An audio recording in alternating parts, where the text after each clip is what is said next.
Belki bu programı gündüz izleyeceksiniz ama şu anda burada akşam 22 Mayıs günlerden pazar. Bugün çok önemli bir program yapacağız. Öncelikle kendimi tanıtayım, tanımayan arkadaşlar için. Benim ismim Serdar, tıp doktoruyum. 1968 Isparta doğumluyum. Evliyim, ikiz kızlarım var. Kızlarımdan birisi de doktor, diğer kızım bir üniversitede araştırma görevlisi. 1991 Gülhan Askeri Tıp Akademisi mezunuyum. Daha önce Kuleli Askeri Lisesi mezunuyum. 15 senem askeriyede geçti. 26 yıl hekimlik yaptım. Askeri doktor olarak çalıştım. Son 22 yıl İETT'nin, Büyükşehir'in doktorluğunu yaptım. Kurum hekimi olarak çalıştım. Birçok yerin iş yeri hekimliklerini yaptım. Aile hekimi olarak, kurum hekimi olarak çalıştım. İstanbul Büyükşehir'de İETT'nin doktor olarak çalıştım. 2017 yılında emekli oldum. Şu anda insanlara faydalı olmak ile ilgili çalışıyorum. İstanbul'da oturuyorum. 30 küsur yıldır Kadıköy'deyim. Buraya yolunuz düşerse ofisime beklerim çayımı içmeye. Bu programda fibromiyaljiden bahsedeceğiz. Fibromiyalji ile ilgili zaten önemli bir videom var. YouTube'da bulursunuz. Ama burada fibromiyalji hastalığından kurtulanlar, iyiye gidenlerle ilgili bir program yapmak istedim. Çünkü benim hastalarımdan birkaç arkadaşı çıkartacağım karşınıza. Almanya'dan Leyla Hanım var. Dilek Hanım var. O da burada kendisi.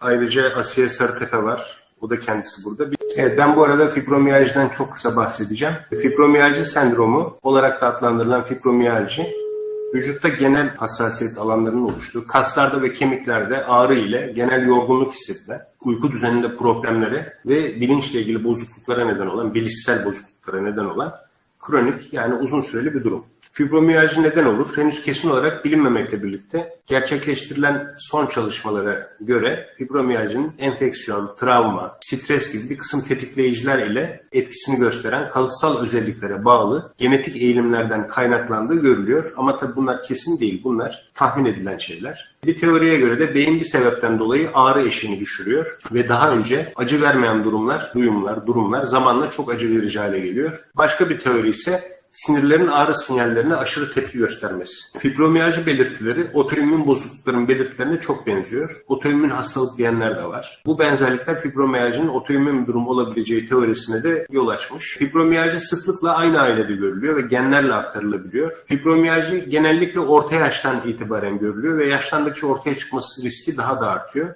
Fakat bununla birlikte çocuklarda da görülüyor. Bu potansiyel faktörler arasında enfeksiyon ya da geçmişteki bir hastalık fibromiyaljiyi tetikleyebiliyor veya semptomlarını, yani belirtilerini daha da ağır hale getirebiliyor.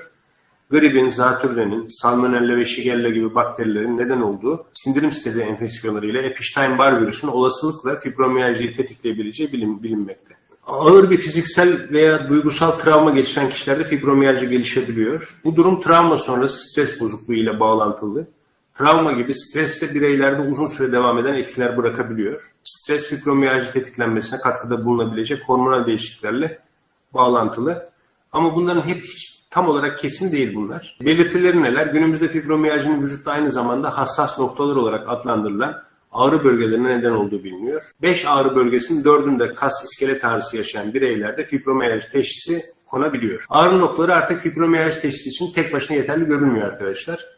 3 aydan fazla bir süredir devam eden yaygın bir ağrı ile bu ağrıyı açıklayabilecek tanımlanabilir bir tıbbi durum yoksa fibromiyalji teşhisi konuluyor. Yani ağrı varsa 3 aydan fazla ve bir teşhis konulamamışsa o zaman deniyor ki bu fibromiyalji. Yani teşhis konamıyorsa fibromiyalji deniyor.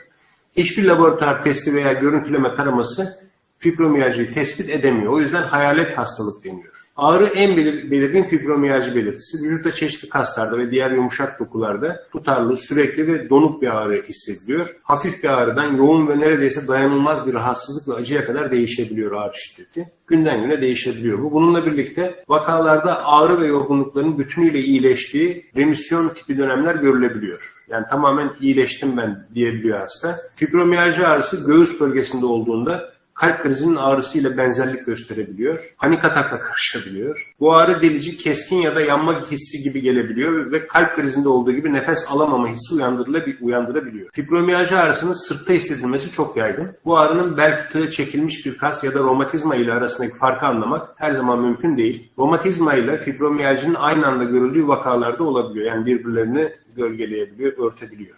Fibromiyalji ağrısını bacaklardaki kaslarda ve yumuşak dokularda da hissetmek mümkün. Bu ağrı kramp ağrısına ya da romatizma ağrısına benzeyebilir. Genellikle derin, zonklayan veya yanma hissine benzeyen bir ağrı. Bazı vakalarda bacaklardaki fibromiyalji uyuşma, karıncalanma veya bacakların üzerinde bir şeyler yürüyormuş gibi hissedilebilir. Bazı durumlarda yorgunluk etkisini bacaklar üzerinde gösterebilir ve uzuvları hareket ettirmek üzerinde ağırlık varmışçasına zor olabilir. Fibromiyajinin ağrı haricindeki belirtiler arasında sürekli yorgunluk, uyku problemleri, uzun süre boyunca uyumaya rağmen dinlenememe, baş ağrısı, depresyon, anksiyete yani gerginlik, odaklanma veya dikkat problemleri, karın boşluğunda acı ya da ağrı, gözlerde kuruluk ve mesane problemleri, idrarla ilgili problemler bulunabiliyor. Fibromiyalji bireylerin duygusal halini ve günlük enerji seviyelerini de etkiliyor. Yani hayatı yaşanmaz hale getirebiliyor. Fibromiyalji beyin sisi olarak da biliniyor arkadaşlar. Bazı bireylerin yaşadıkları bulanıklık hissini tanımlamak için kullandığı bir terim bu.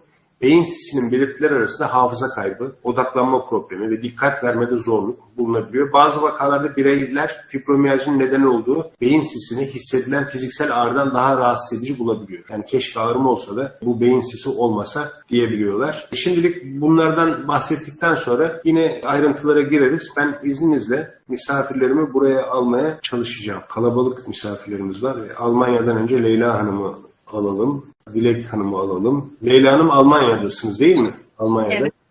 Dilek Hanım siz Ankara mıydı? Evet hocam, Ankara. Ankara. Asiye Hanım siz neredesiniz? Ankara'dayım hocam. Ankara. Bakalım Meryem ses gelecek mi bakalım? Seste problem vardı. Meryem Hanım. Mu? Süper ya. Şükür.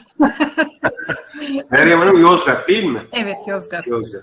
Öncelikle hoş geldiniz. Kısaca tanıyalım. Bu şu programa çıkarttığım her arkadaş fibromiyalji ile tanışmış arkadaşlar, yaşamış arkadaşlar. Benim de tanıdığım kişiler. Evet, Dilek Hanım'ı Ankara'dan alacağım sahneye. Dilek Hanım hoş geldiniz. Hoş bulduk hocam. İyi akşamlar herkese. İyi akşamlar. Nasılsınız? İyiyim, teşekkür ederim. Evet, sizi kısaca tanıyabilir miyiz öncelikle? Tabii. Ben Ankara'da yaşıyorum. Muhasebeciyim. 43 yaşındayım. 2020 yılında detoks ve zayıflama programına katıldım. Benim rahatsızlığım 2016 yılında başladı. Evet. 2016'dan 2020 yılına kadar fizik tedavi ve romatolojide mekik dokudum resmen. En son 2020 yılında bana fibromiyalji tanısı konuldu. Daha sonrasında pandemi girdi araya.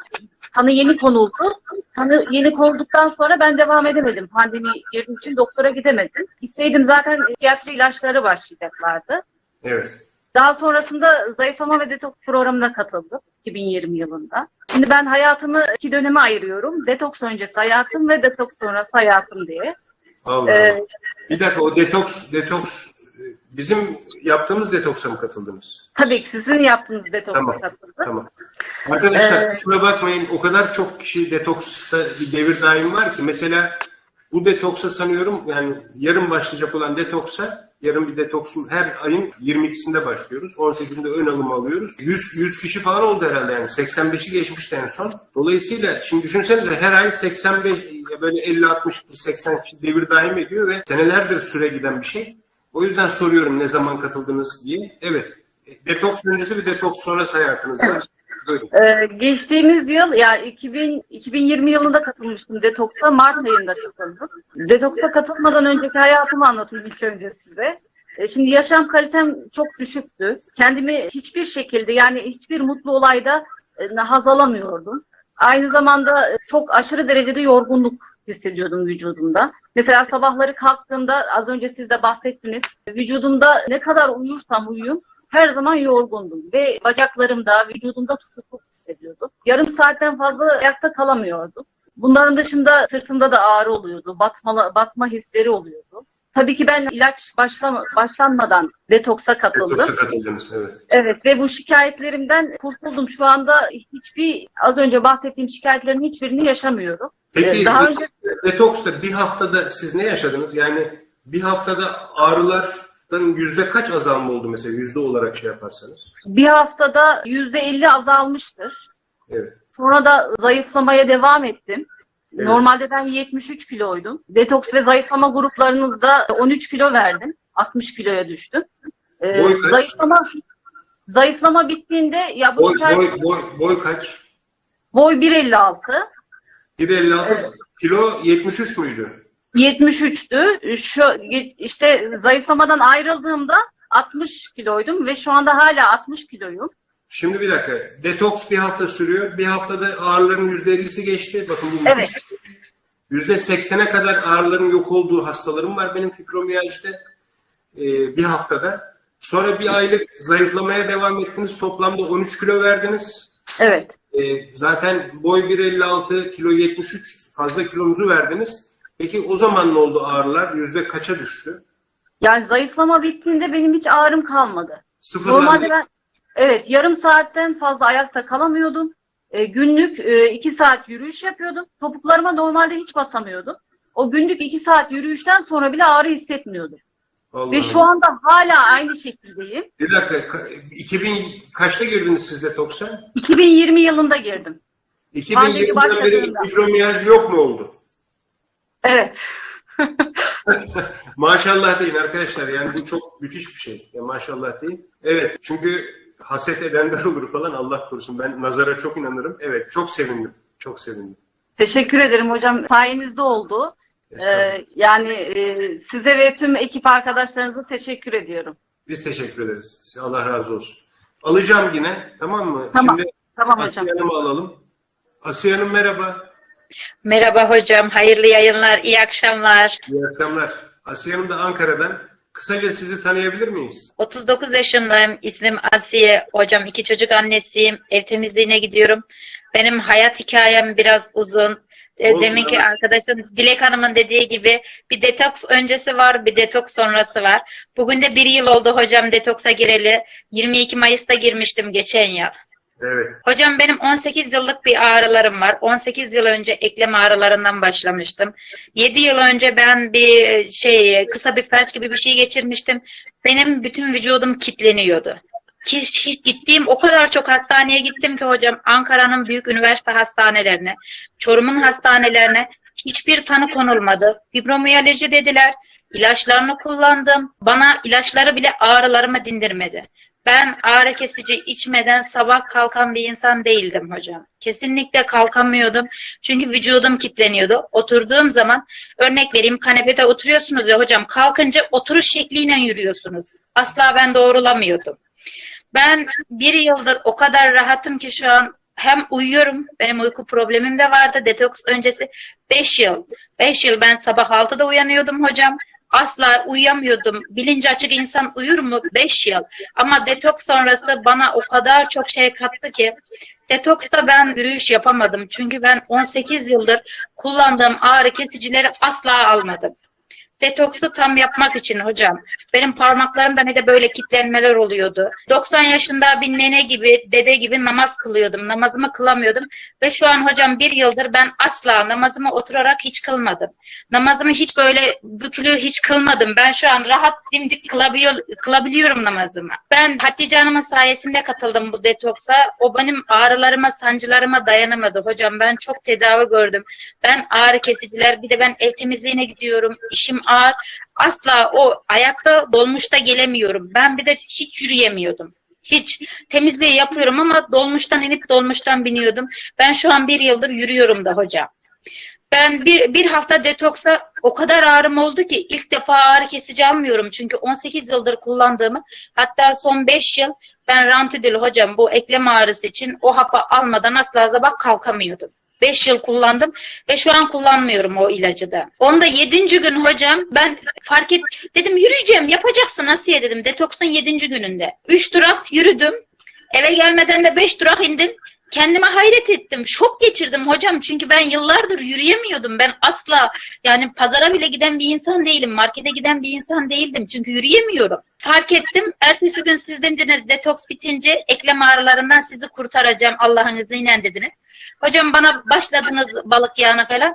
Hocam 3 gün sonra ben sağ diz kapağım 1 yıl ben hiç üzerine oturamıyordum. Namaz kılarken bile ağlayarak kılıyordum. Çünkü diz kapağımı bükemiyordum. Asla üstüne oturamıyordum. Çok zor.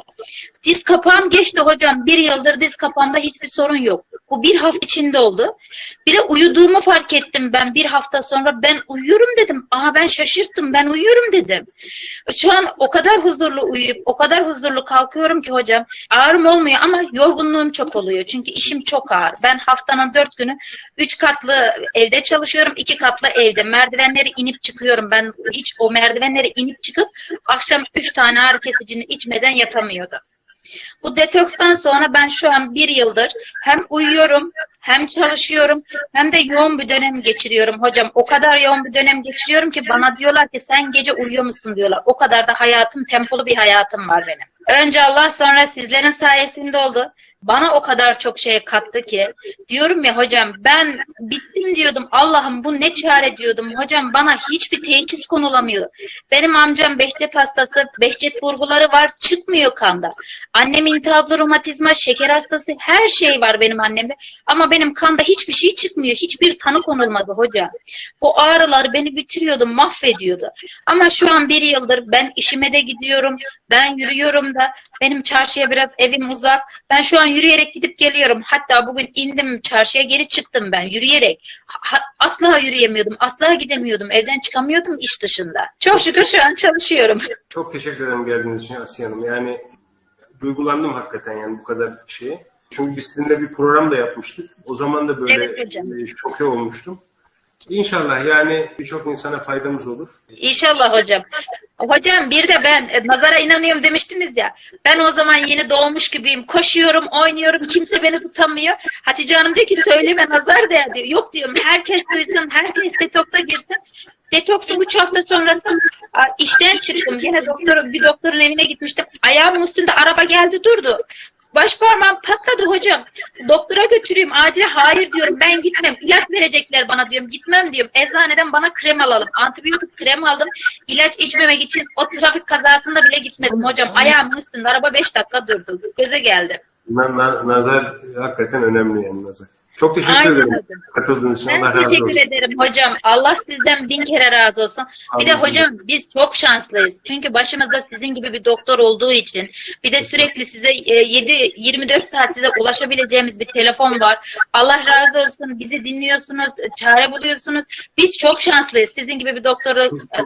Çok sağ olun. Ben utanıyorum böyle siz söyleyince. Sağ olun. Hayır hocam. Hayır hocam. Ben 1 yıldır hiç unutmadım. Ben bu detoks sonrasını, benim 18 yıllık hayatımı benim 1 hafta o kadar ağrılı geçti ki detoks döneminde. Allah'ım ben ne yapıyorum dedim. İlacı almadım hocam. Düşünün, ben ilaç içmeyi hala şu an işten geliyorum yorgunum. Almayacaksın, nasıl içmeyeceksin diyor. İçmiyorum hocam ben o ağrı kesicin, ama sabah kitlenmeden, vücut eklem ağrılarım kitlenmeden ben sabah kalkıp o işe gidiyorum.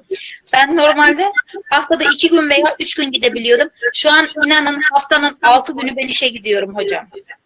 Yani bu sene öyle oldu. Bizim yüzümüzden daha çok çalıştığın için şey yapmıyorsun değil mi? Bize düz gitmiyorsun. Yani. Yok hocam, yok hocam. Allah razı olsun hocam. Ben çünkü ben kitlenmelerim geçti, diz kapağım geçti. Bir de en güzeli hocam, ben uyuyorum. Gerçekten ben uyuyorum. Ben uyumam o kadar. Bu fibromiyajlı uyku problemi çok fena yani hakikaten. Ama tabii bunu bizim yaptığımız detoksu yapmayanlar algılayamazlar hakikaten. Aynen hocam. Bu detoksa girenler de bugün yarın başlıyor. Çok güzel yapsın, bu fırsatı kaçırmasınlar. Ben tekrar gireceğim detoksa. Tekrar istiyorum ve 1 yıldır da aklımda şu gün gireyim, bu ay gireyim, şu ay gireyim diye. İnşallah. Hani çok yoğun geçtiği için de ben çok şanslıyım, ben sizin gibi bir hocayla tanıştığım için sizin hocam. Çok sağ olun, Allah razı olsun. Kemoterapide detoks yapılır mı diye sormuşlar. Soran da herhalde bizim Almanya'daki bir abimiz. Kemoterapide detoks yaptırmıyoruz. Çünkü kullandığımız aloe vera var. Kemoterapide kullanmıyoruz biz onu. O yüzden kemoterapide detoks yaptırmıyoruz. Çok teşekkür ederim Asiye Hanım. Yine toplu olarak alırım beklerseniz. Tamam. Hocam Orada... ben teşekkür ederim. Hocam bir de kısaca oğlumu da söyleyeyim de burada oğlu zayıf olanlar, boyu kısa olanlar, Benim oğlum 2 ayda 9 kilo aldı. Benim oğlumun 3 santimde boyu uzadı. Balık yağları şu an hala benim oğlum kullanıyor. Zayıf mıydı? Oğlunuz zayıf mıydı? Oğlum çok zayıftı hocam, çok zayıftı. Şu an 17 yaşında, gene zayıf ama 45 kiloydu. 57 kiloya mı 55 kiloya çıktı benim oğlum. O kadar zayıftı. 17 yaşında Yalnız olması. tabii burada şunu da söyleyeyim. Detoks ve zayıflama programları genellikle kilo vermekle ilgili yaptırıyoruz ama kilo almakla ilgili de yaptırıyoruz. Detoks çünkü almak ya da vermek değil, vücudun temizlenmesi demektir. Karaciğerin temizlenmesi, bağırsak florunun düzeltilmesi falan. Kilo veremeyenler kilo vermeye başlarlar. Kilo alamayanlar da kilo almaya başlar ama sağlıklı bir şekilde. Detoksa katılacak arkadaşlarımız, yani fibromiyalji olabilir, başka yani sağlıklı yaşamak için detoks olabilir, kilo vermek için, almak için olabilir. Hastalık sağaltımı ile alakalı detoks yapmak isteyenler olabilir.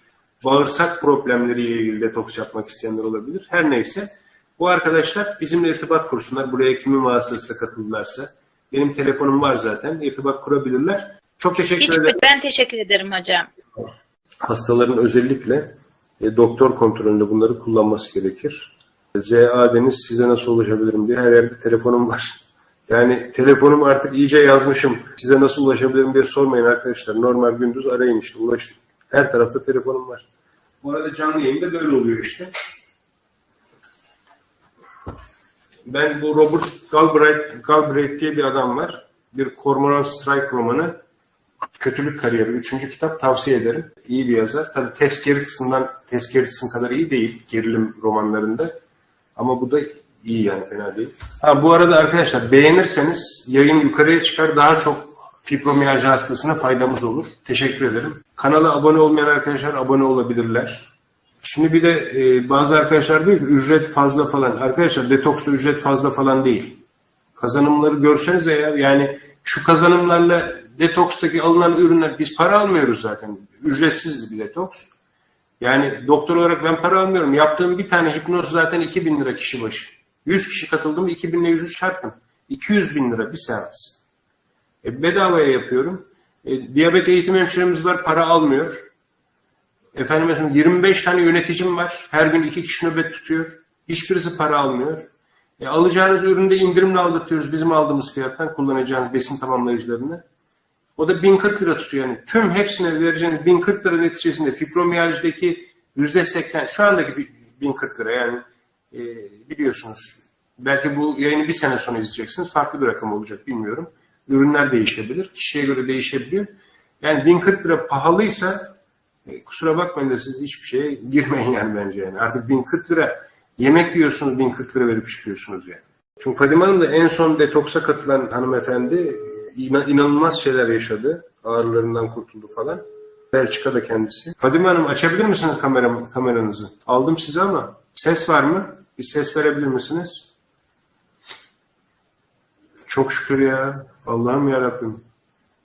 Bir ses verin. Sesim geliyor mu? Sesim Süper. geliyor mu? Çok Allah-u Teala şükürler olsun. Ne yapsak? Bir hayvan mı kesip dağıtsak fakir fukara?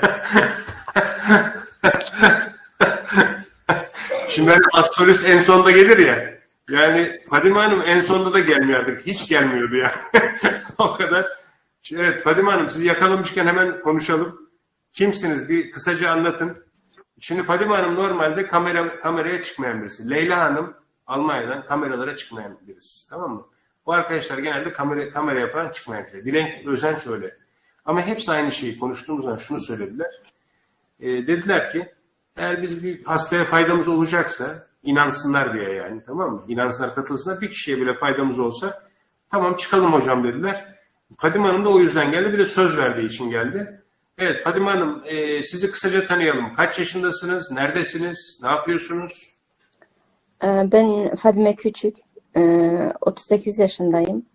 Belçika'da kalıyorum. 3 tane çocuğum var.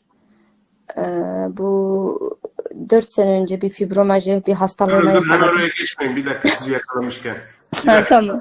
Siz sorun, ben cevaplayayım o zaman. Tamam, peki kaç senedir Belçika'dasınız? 38 yaşındasınız. 20 senedir. 20 senedir. Aslen Kahramanmaraşlı mıydınız? Evet, Kahramanmaraşlı. Kahramanmaraş biliyorsunuz değil mi? Necip Fazıl Kısaküre'nin memleketi. Benim üstadımın. Tabii ki. Evet. Bir de Kahramanmaraş enteresan bir yer arkadaşlar. Yani kara kurudur insanları erkeklerine baktığınız zaman. Ama acayip şairler çıkmış yani. Yavuz Bülent Bakiler Kahramanmaraşlı. Cahit Zarifoğlu Kahramanmaraşlı yanlış hatırlamıyorsam. Üstad Necip Fazıl Kısakürek Kahramanmaraşlı.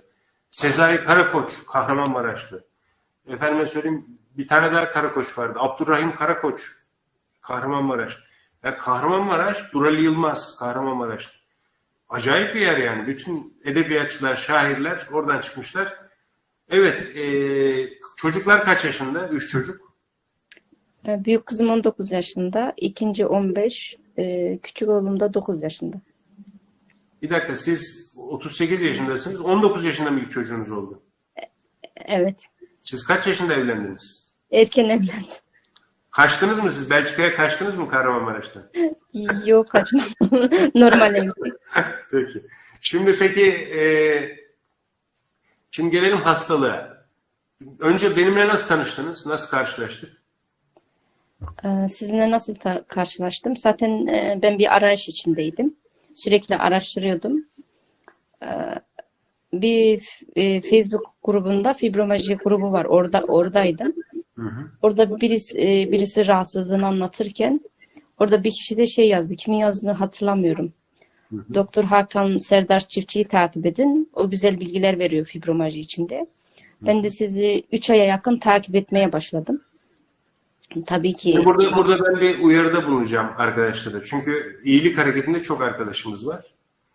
Şimdi Doktor Serdar Hakan Çiftçi'yi takip edin dediğiniz zaman benim telefonumu yazmayın. Ya da bir doktor var takip edin deyin. Benim ismimi de yazmayın ki size ulaşsınlar. Şimdi bakın 3 ay beni takip etmiş. 3 ay sonra beni aradı. Çünkü Fadime Hanım öyle kolay kolay bir şey yapacak birisi değil. Yani önce çok güvenmek istiyor, tamam mı? Hatta biz epey bir süre böyle şey yaptı, araştırdı bilmem ne. Benle tanıştıktan sonra da çok böyle şüpheci yaklaştı yani. Şimdi aile gibi olduk yani hakikaten ben onun işte abisi konumundayım. Ondan sonra güvendiği için burada. 3 ay sonra beni aradığı zaman ben o arkadaşı bulamıyorum grupta. Kim paylaşmış, kim ne yapmış.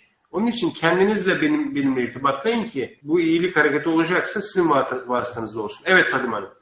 Ondan sonra siz detoksa soktum ben sizi değil mi? Belçika'da ürünleri aldırdık indirimli olarak. evet, ürünleri getirdim. Detoksa katıldım.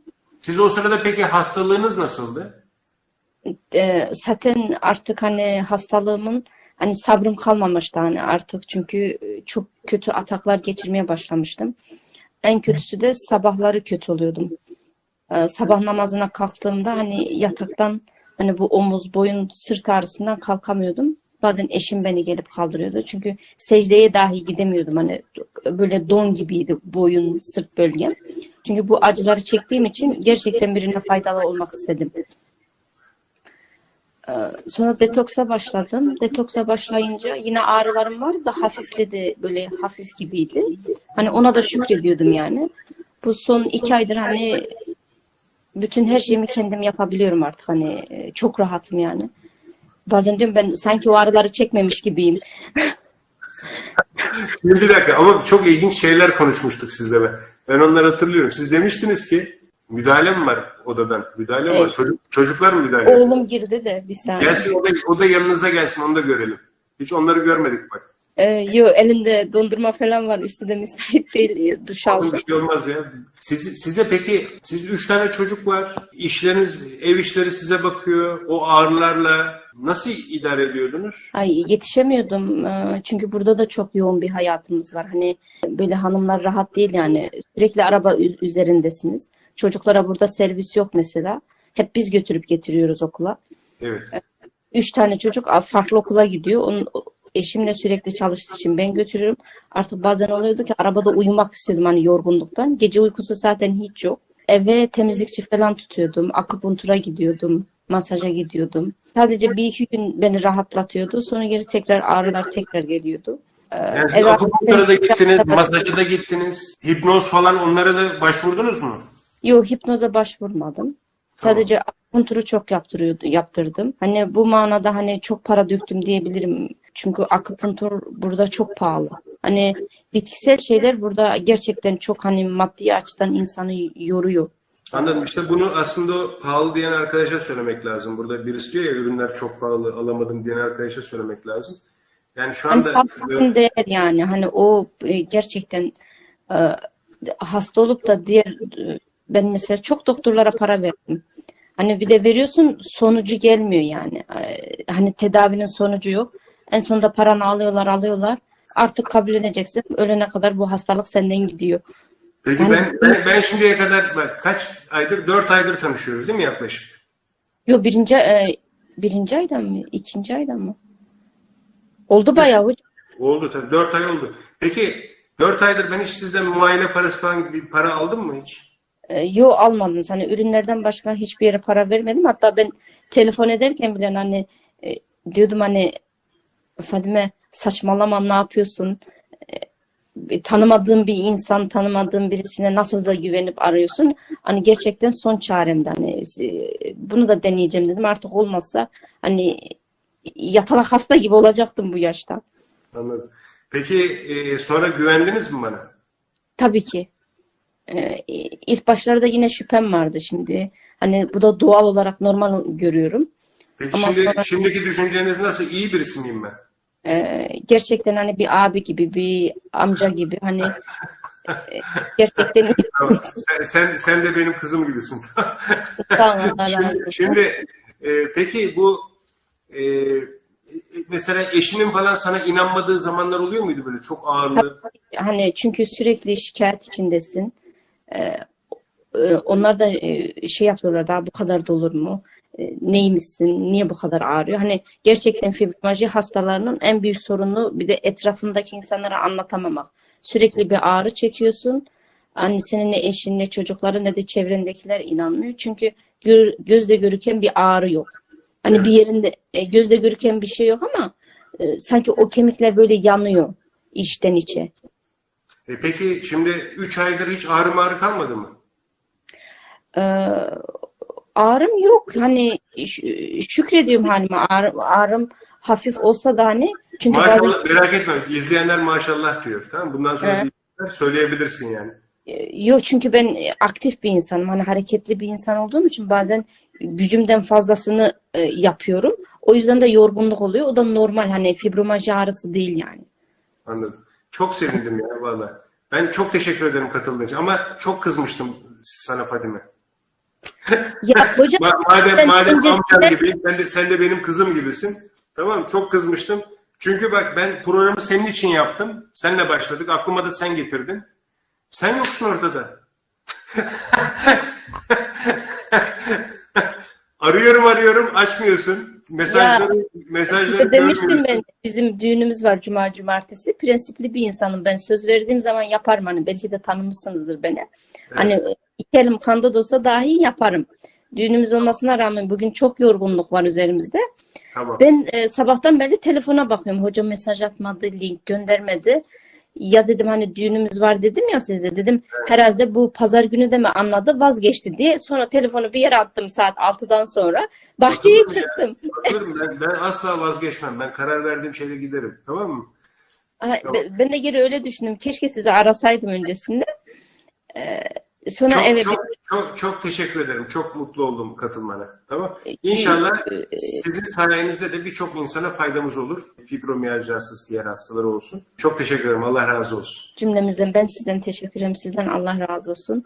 Hani inşallah hani rahatsız olan insanlara sesimizi duyururuz. Onlar da hani bu ağrılardan kurtulur.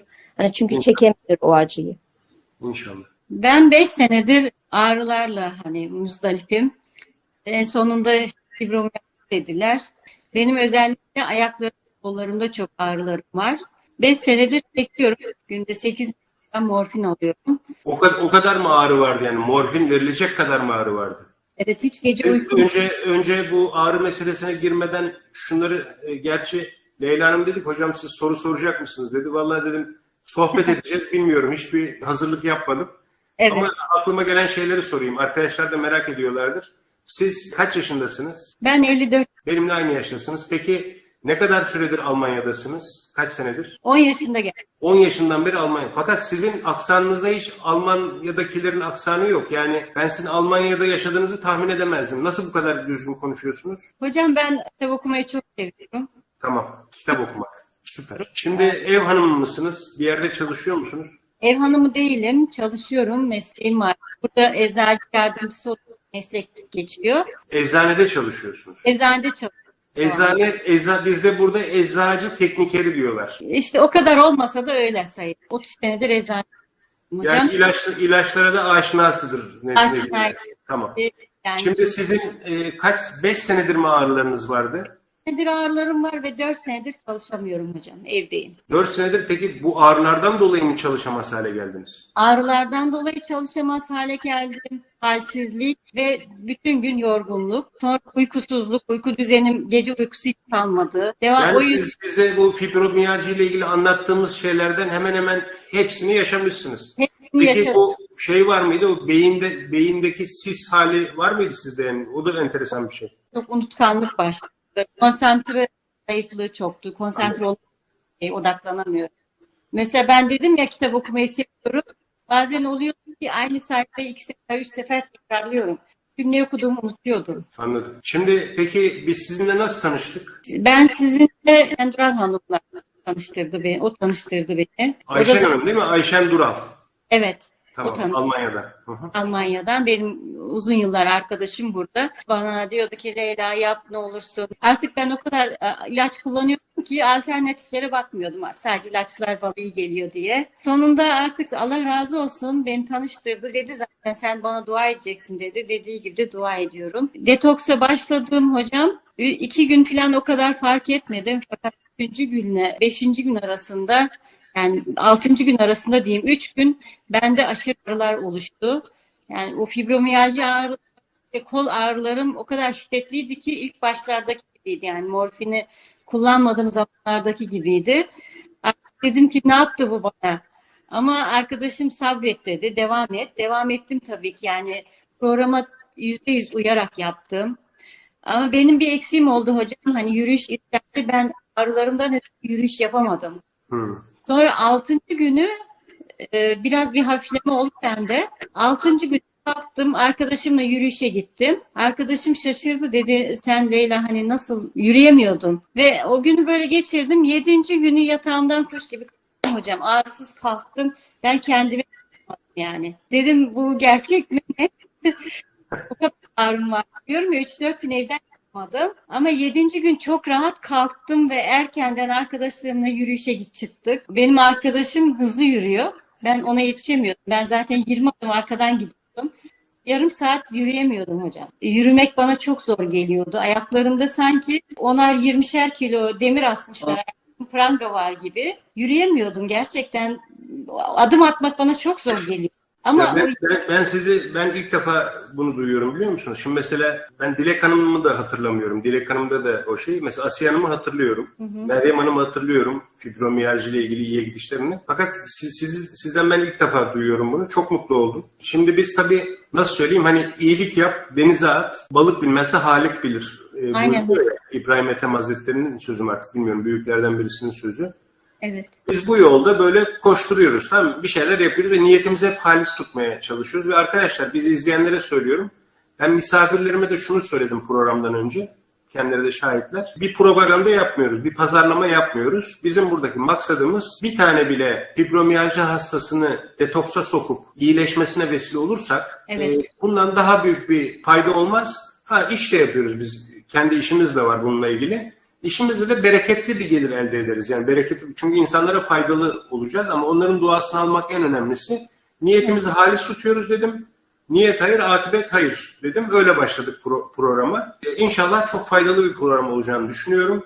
Çünkü insanlar şunu soruyorlar. Artık ümitlerini yitirmişler fibromiyalji hastaları. Ben kendi çocuklarımın eve gelmesine sevinemiyordum. Yani onlarla uğraşamayacağım, bunlarla oynayamayacağım diye. Bu bana bir psikolojik hastalığa da sürükledi. Bayağı bir kendi içime kapandım. Yani dıştan belli olmuyordu hasta olduğumuz. Dışarıdakiler sağlam, düzgün bir duruyor karşımızda. Bunun neresi hasta da diyebiliyorlardı hocam. Öyle, evet. Ben bir de gönüllü olarak buradaki cami cemiyetimizde gönüllü olarak Almanlara camimizi tanıtıyorum. Onları falan artık bana o kadar zor geliyordu. Camide faaliyetlere katılmak, oradaki görevlerini üstlenmek bana ağır geliyordu artık. Yapıyordum hocam. Evim işini zaten çok zor geliyordu. İlk etaplarda çok zorlandım. Allah'a şükür bu şeyden sonra işte detokstan sonra da kendimi çok hafif hissediyorum. Çok rahat hissediyorum. Çok iyi ya. Çok iyi. Çok sevindim böyle. Bunu kullanmadığım çok rahat uyuyorum. Yani uykum çok rahatladı. Neyse şimdi tabii daha 3 aylık bir başlangıç bu. Antioksidanlar kullanmak lazım. Omega 3, propolis, arı sütü, aloe vera, probiyotik. Bunlarla tamamen sıfırlıyoruz genelde. İnşallah Evet. sizde de aynı şeyi yaşarız. Devam ediyorum hocam. Özellikle aloe vera suyunu yani diyorum ki artık bu hani ben artık ömür boyu kullanmak istiyorum onu. Evet. Çünkü kullanalı da kendimi çok vücudumda temizlenmiş hissediyorum kendim. Vücudumun yani organlarımın rahat hissediyorum. Beynim de daha rahatladı. Bir de şunu da söyleyeyim, benim diyabetim vardı. Geçen doktora gittiğimde diyabet 6'nın üstüne düşmüş hocam. Yani bayağı bir düşmüş. Diyabet şekerini Hemoglobin A1C'ye mi baktırdınız? Evet. Tamam. Ya bu müthiş bir şey bakın. Bunu biz aynı detoksa katılan bir eğitimci arkadaşımız vardı. Onda da yaşadık. Doktor da şaşırmış. Çünkü onun da şekeri 400'ün üzerindeydi. İlk defa 130'lara falan düşmüş. Evet. Hemoglobin A1C'ye düşmüş falan. O kadar sevinçliydi ki yani normal seviyeye gelmiş. Bunları çok yaşıyoruz. Ben insanlar da duysun diye bu yayını yapıyorum özellikle. Bugünkü fibromiyaljiyenin de aniden aklıma geldi. O da çok ilginçtir. Belçika'daki Fadime Hanım vasıtasıyla bunu yapma kararı aldım. Bu tür sunumları görür görmez pazarlamacılar üşüşüyor. Arkadaşlar bu pazarlamacı arkadaşlara söylüyorum. Ya azıcık Allah'tan korkun. Yani kuldan utanmıyorsunuz ama Allah'tan korkun yani. Şimdi ben yayın yapıyorum. Reklamda yayınıma böyle sahtekar bir sürü reklam koyuyorlar YouTube'da. Onları engelleyemiyorsunuz. Böyle Evet. sahtekar pazarlamacıların videosu çıkıyor falan. Şimdi bakın bugün programı açtık. Lang diye adam bilmem ne çayı, bilmem ne bitkisi falan hemen daldı yani. Engellendim bilmiyorum ama engellemeye çalıştım. Hastaların hastalıklarını, çaresizliklerini paraya dönüştürmek. Ya. Ve Tamam. sahtekarlıkla paraya dönüştürmek. Bundan fayda görmezsiniz. Bereket de görmezsiniz. Başınıza da dert olur. Meryem Hanım merhaba, hoş geldiniz. Merhabalar, hoş bulduk. Hayırlı yayınlar. Sağ olun. Evet, sizi kısaca tanıyabilir miyiz? Ben 66 Yozgat doğumluyum. Halen de Yozgat'ta yaşıyorum. Kamu emeklisiyim. 2 çocuk annesiyim. Bu hastalık arkadaşların da dediği gibi benim de tanımlanamayan, teşhis konulmayan bir rahatsızlıktı. Bu arada siz mühendis miydiniz? Ben iktisatçıyım. Aynı zamanda şu anda sosyoloji okuyorum. Öğrenmeyi, kendimi geliştirmeyi seviyorum yapabildiğim kadarıyla. Tabii ne kadar başarılı olurum. Sosyolojiden sonra da şeye başlayın, adalete başlayın. Bizim hanım adalete başladı. Ben hukuk düşünüyorum zaten. O da işletmeden sonra sosyoloji okudu, şimdi adalet okuyor. Ama şöyle bir şey var. Konumuzla alakalı değil belki ama hayatı ve kendi tanımlamak isteyenlerle alakalı güzel bir bölüm. Çünkü sosyoloji de hayatın her alanından bilgi veriyor. Artı iktisat da öyle. Ben o yüzden yani birbirleriyle bağlantılı bölümleri devam ediyorum. Ama adaletten sonra da hukuka devam etmek istiyor. Ben adalete atlayacağım. Hukuka tehlikeli bir hal almaya başlıyor bizim hanım, o yüzden diyorum. Evet. Dikkat edin o zaman. Sizin de bazı şeyler yapmanız lazım. Tedbir lazım. Evet. Buyurun. Ben ne diyordum? Teşhiste zorlanıldı. Ben ne zaman başladığını bile tam olarak tanımlayamıyorum rahatsızlığımı. Çünkü tempolu bir hayatım vardı. Çalışma hayatım, annelik, iş kadınlığı derken ne diyeyim, nerede ne zaman başladı tam bilemiyorum. Ben bu fibromiyajdan önce de zaten ağır bir hastalık geçirmiştim 2000 yılında. Onun sonrasında onların sekerleri veya yoğun kullanılan ilaçlar diye geçiştirerek yoğun temponun sebebi diye düşündüm artık. Ama arkadaşların da anlattığı gibi hayat kalitem düştükçe bir sürü zaten alerjik hastalıklar, şunlar bunlar, otoimmün hastalıklar göstermeye başladı. Onlar teşhis ediliyor, tedavisi yapılıyor ama bende bir iyilik hali oluşmuyor hiç. Bunun üzerine ben kendim artık araştırmaya başladım. Çünkü kalitesiz bir yaşam ve kendiniz için, sorumluluğunu aldığınız insanlar için yaşamak zorundasınız. Hayata devam etmek zorundasınız. Çünkü öyle bir hale geliyor ki diyorsunuz ki ya ben yaşıyor muyum? Bu nasıl bir yaşamak? Hani inancınız olmasa Allah muhafaza pek çok şey için pes edip geri çekilebilirsiniz yani. Evet. Böyle bir hikayeyle işte devam ederken gidiyorsunuz bazen oluyor ki doktorlar bile bir şeyin yok diyor. Teşhislerde bir şey çıkmayınca, tekiklerde bir şey çıkmayınca bir şeyin yok. Herkeste olan bir şey. Ama herkeste bir şey olan bir şey olmadığını siz farkındasınız.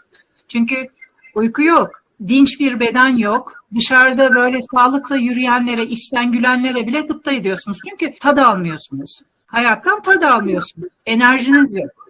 Düşük bir enerji, zorlamayla, itelemeyle bir hayat yaşıyorsunuz. Yani diyorum ya, zaten hayalet hastalık olarak da tanımlanıyor.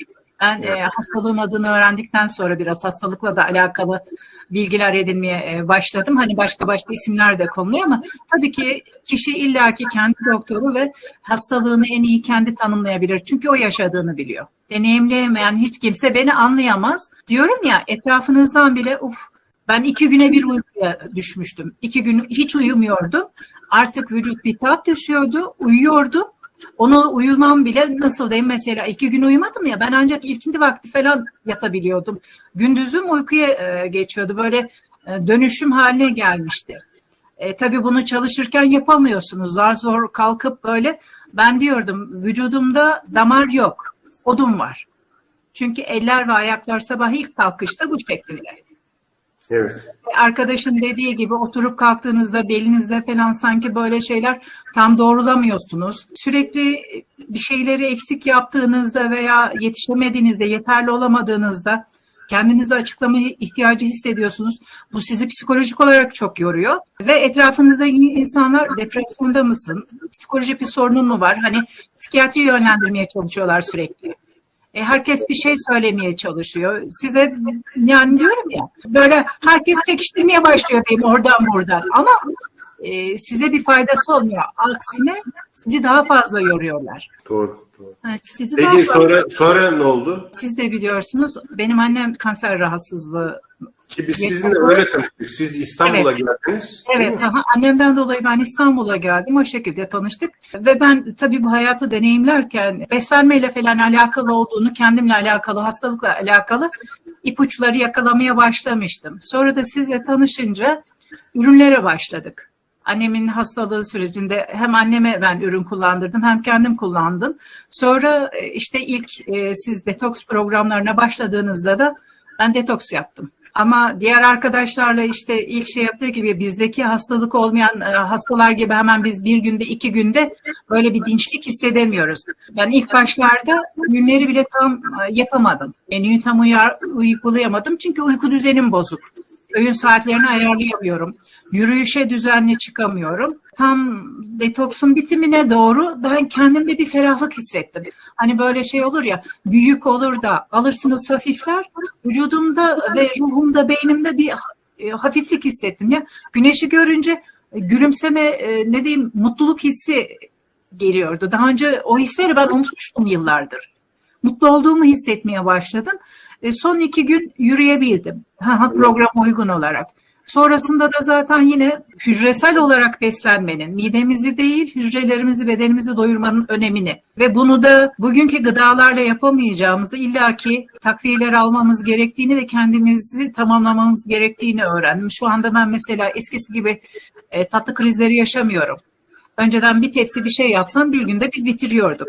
Veya bazen yetmiyordu, gece bir şeyler böyle tatlı istiyordu canım, onları yemek istiyordum ama detokstan sonra bu tür olaylarım benim ilk başta çok aza indi. Çünkü ben Allah izin verirse yarınki detoksla 3. detoksumu yapacağım. Ne kadar dikkat de etseniz bu anda zamanımızda temiz gıdaya ulaşamadığımız için illaki ve yaşam şartlarından toksite etkisi oluyor. Onlardan arınmak gerekiyor. 2000'den sonra bu hastalık bende başladı. Ben ilacı baştan kestim zaten. Beslenme şeklimi ve ürünlere başladıktan sonra kestim. Çünkü sürekli doz artırılarak ağrı kesicilerle, antibiyotiklerle bir hayat sürmeyeceğini biliyordum. Hani bunun bilincindeydim. O yüzden ben ilacı tamamen kestim. Ağrılara, ilk baştaki ağrılara falan dayanarak falan, ama Rabbime çok şükür, elhamdülillah diyeyim. Artık ben yağmurlu havalarda yataktan kalkabiliyorum. Süper. Önce mümkün değil. Süper. Yatak, ben şöyle tarif ediyordum. Yatak böyle katlanıyor, beni içine gömüyor. Sanki toprağın içine çekilir gibi. Mümkün değildi yani. Aynen. Bilmiyorum, böyle bir hani hayat olmaz yani. Çünkü düzeniniz yok, ritminiz yok. Öz bakımınızda bile zorlanıyorsunuz. Ki Süper. annesiniz siz. Yani Bu arada Belçika'da hatta katıldı Fadime ne Hanım. güzel. Fadime Hanım şey yazmış. Ay bekledim sizin ses çıkmayınca yapmayacaksınız zannettim. Geç kaldım demiş. Ben ama dedim ki söz vermiştiniz dedim. Tabii apar topar geldi. Ama inşallah katılabilir. İnşallah. Benim de ilk başta sıkıntı olmuştu girmemde sisteme. Şimdi tabii Meryem Hanım biz otoimmün hastalıklarda sadece fibromiyalji değil, aynı zamanda sizde Graves-Basedow'u da vardı yanlış hatırlamıyorsam. Efendim? Bir otoimmün hastalığınız daha vardı. Benim Hashimoto'm var. Hashimoto vardı. Hashimoto'm var. Artı şey de benim ne diyorlar? Alerjik Ürtiker mi? rinit, mesela benim kulaklarımda, burnumda hep sıkıntı vardı. Kulaklarımda vertigon vardı. Ondan sonra diğer arkadaşların anlattığı gibi mesela eklemlerimde falan sıkıntı vardı. Daha öncesinde ben de bir dönem namazı oturarak kılmıştım ama Rabbime çok şükür. Şu anda iyiyim. Yol yürümemde falan sıkıntı yok. Ve günlük hayatımı eskiye oranla çok daha düzenli hale getirdim. Çok eski olunca hastalık, toparlanma süreciniz de ona göre oluyor. Aynen. Yani yeni bir hastalık, yeni bir teşhis olsa vücudunuzun her tarafını sarmadan, sizi bu kadar hem fiziken hem ruhen yormadan toparlanmanız daha kolay. Yine de ben Rabbime çok şükrediyorum ki gerçekten çok iyi durumda. Evet, şu anda hepimiz sahnedeyiz. Aklına gelen bir şey söyleyeceği olan var mı? Konuşabilir çünkü konuşurken. Evet Asiye Hanım, buyurun. Hocam Meyrem Hanım şimdi söyledi ya çevre inanmıyor deyin. Ben Evet. de çalışmak zorundayım, ayaktayım. Ağrı kesicileri 10 tane ağrı kesiciyi alıp çalışıyordum. Ağrın olmasa çalışmazsın diyorlar. Ağrın olursa böyle ayakta duramazsın diyorlar. Diyorlar, inanmıyorlar. Ama gerçekten detoksa girdikten sonra şu an kuş gibi olduğum için bir yılda kitlenmediği için çok rahat namazımı kıldığım için çok rahat uyuduğum için hani yorgunluk ağrısı oluyor, yorgunluk şeyi oluyor ama ilaç kullanacak kadar değil. Fibromiyalji ağrısı değil. O yüzden insanlarımız gerçekten bu detoksa girmeli. Bir de diyeceğim şu var. Hani ücret fazla geliyor diyorlar ya. 1000 TL değil hocam, 5000 bile verilir bu ağrıları. Gerçekten detoksa giren arkadaşlar yarınki girecekler. Çok dikkatli saatinde uygulasınlar, etsinler. Faydasını o kadar çok görecekler ki adım gibi de eminim pahalı demesinler. Çok teşekkür ederim. Ben şeyi soracağım. Fadime Hanım, bir şey soracağım. Buyurun. Bu ağrılarınızın geçeceğini bilseydiniz ne kadar para verirdiniz? Veririm. Yani neye değer bu? Yani para olarak şöyle şey yaparsanız. Hani bu 3 aydır iyisiniz elhamdülillah. Hani parayı sağlık için hani sağlığın olmadıktan sonra paranın da değeri yok. Çok doğru. Çok. Ama böyle bir değer bitseniz yani şöyle. Mesela 50 bin lira verilir mi bu ağrılardan kurtulmak için? Verilir. 100 bin lira verilir mi? Verilir hocam çünkü hani bir kanser hastası değilsin ama Süper. sürekli bir ağrı. Ağrıdan kurtulacaksan paran da varsa 100 bin lira verilir. Doğru. Şimdi çünkü hakikaten fibromiyalji hastaları çok büyük sıkıntı yaşıyorlar. Ben de onun farkındayım. Geçen sene ben izne gittim. Çünkü ben Avrupa'da kaldığımız için hani ailemle para var gezemiyorum. Hani arabaya 1 saat bindim mi boynum böyle donuyor. Hani sağa sola döndüremiyorum. Klimayı açmayın, pencereyi açmayın. Artık çocuklar da sıkılıyordu. Hani dedim artık siz gidin. Onlar gidiyordu. Ben evde kalıyordum. Annem halime bakıyor. Kızım sen niye bu haldesin diye üzülüyor. Anneme de bir şey diyemiyorum. Hani aileni mutlu edemiyorsun. Hani onların da çocukların da hani çocukluk hakları var üzerimde. Annelik yapmak istiyorum. Hani onları mutlu etmek istiyorum. Ama o kadar ağrıyor ki hani onları bile gözün görmüyor. Hani yapamıyorsun. Hani paran varken bir restoranda gidemiyorsun yani. Hani bir gezmeye gidemiyorsun. Gezmek istiyorlar izne gittiğin zaman. Hiçbirini yapamıyorsun. Aynen öyle. Yani sağlık yoksa hiçbir şeyin kıymeti kalmıyor. Benim diyeceğim şey yani yaşam kalitem değişti. Çok mutluyum. Hayatımda çok değişiklikler oldu. Kendimi çok yaşlı hissediyordum ben. Yani şu anda daha olduğum yaştan daha genç hissediyorum. Yani mutluyum. Daha önce mesela ufacık şeyle sinirlenebiliyordum. Hiçbir şey hayatta beni mutlu etmiyordu. Ama şu anda daha pozitif ve enerjiyle doluyum. Herkes de yani çevremdeki insanlar olsun, ailem olsun bunun farkındalar. Onlar da mutlu, ben de çok mutluyum. Bu arada Dilek Hanım siz kardeşinize kilo verdirtmiştiniz değil mi? Evet hocam. Kaç kilodan kaç kilo indi? Bir söyler misiniz insanlara? Yani 130 kilodan 92 kiloda şu anda. 92 kiloya düştü. yani 38 kilo mu verdi? Evet.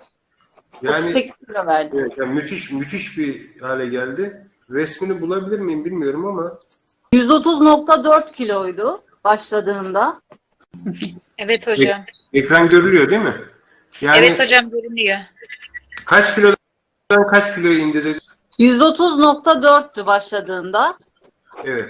Şu andaki kilosu 92. Şu sarılmaya çalışan kim Eren'e? Yengem o. Yenge sarılmaya ama kollar kavuşmamış değil mi? Evet, aynen öyle. Yani inanılmaz bir hale geldi. Vallahi helal olsun yani müthiş bir şey. Bu da tabii bizi çok mutlu ediyor. Serdar Bey, ben de teyzemi detoksa sokmuştum. Şu anda şeye baktım da 102'den 94'e inmişti bir haftada. 10 Bir kilo haftada- gibi bir kilo vermişti tabii. Bir hafta detoksta. 102'den zaten- 94'e inmişti. Tabii 102'den. 8 kilo verdi. Evet. 9. Küsuratlarını ben yuvarlayarak söylüyorum. Tam 9 kilo verdi. 9 Yani bir kilo haftada vermişti. bunlar tabii büyük değişiklik ve sağlıklı bir şekilde Bunlar verdi. tabii toksinler, düşünün, bir de tam zayıflamada yağa indiğinizi düşünün. Aynen. Çok teşekkür ederim hepinize katıldığınız için. Biz teşekkür Biz teşekkür ederiz. Allah hepinizden razı olsun. Ben şöyle şey Cümlemizden. yapayım. Asıl sizden Allah bin kere razı olsun hocam. Allah Sağ olun, sizi sağ olun. başımızdan eksik etmesin. Önce Estağfurullah. Allah, sonra sizin sayenizde biz ne kitleniyoruz ne ağrılarımız var şu an. Allah işinizi gücünüzü rast getirsin Amin, inşallah. çok sağ olun. Çok sağ olun. Evet, Mehtap Hanım demiş ki bu yayın sayesinde birçok hastaya fayda sağlayacaksınız demiş. Tüm katılımcılara ve hocamıza teşekkür ederiz demiş. Şimdi arkadaşlar bir yayının daha sonuna geldik. Uzun bir yayın oldu ama önemli bir yayın oldu. Umarım faydalı olmuştur. Ben inanıyorum birçok insana faydamız olacağını. Fibromiyalji hastalarına bu yayını izlettirin. Beğenmeyen arkadaşlar varsa beğensinler, üste çıksın. Ne kadar çok hastaya faydamız olursa gördüğünüz gibi o kadar çok dua alırız. Siz de alırsınız. Bu iyilik hareketinde siz de bulunun. Karınca kararınca, hani karıncaya sormuşlar nereye gidiyorsun diye. Demiş ki hacca gidiyorum. Demişler hacca değil, haccın ömrün boyunca yürüsen hacca gidecek yolun 1/1000'ini gidemezsin. Olsun demiş. Ulaşamasam da yolunda ölürüm. Niyet hayır, akibet hayır. Niyetimizi hariç tutalım. Hayat hızla gelip geçiyor. Görüyorsunuz. Bir sürü belalar, musibetler. Ama iyi niyetli insanlar ayakta kalıyorlar. Öbür dünyaları mamur oluyor. Allah-u Teala hepimizin iki dünyasında mamur eylesin, iyi eylesin. Son nefeste imanla gitmemizi nasip etsin. Bu dünyada da iyilikler yapmamızı nasip etsin. İyi bir insan olarak yaşamamızı nasip etsin. Yani Güler ablanın bir sözü vardır. İyi insan olmak kolaydır ama iyi insan olarak kalabilmek öyle kolay değildir. İyi insan olarak kalabilmek lazım. Çok teşekkür ederim. Hepinizi çok seviyorum. Beraberiz inşallah. Allah'a emanet olun. Hoşça kalın.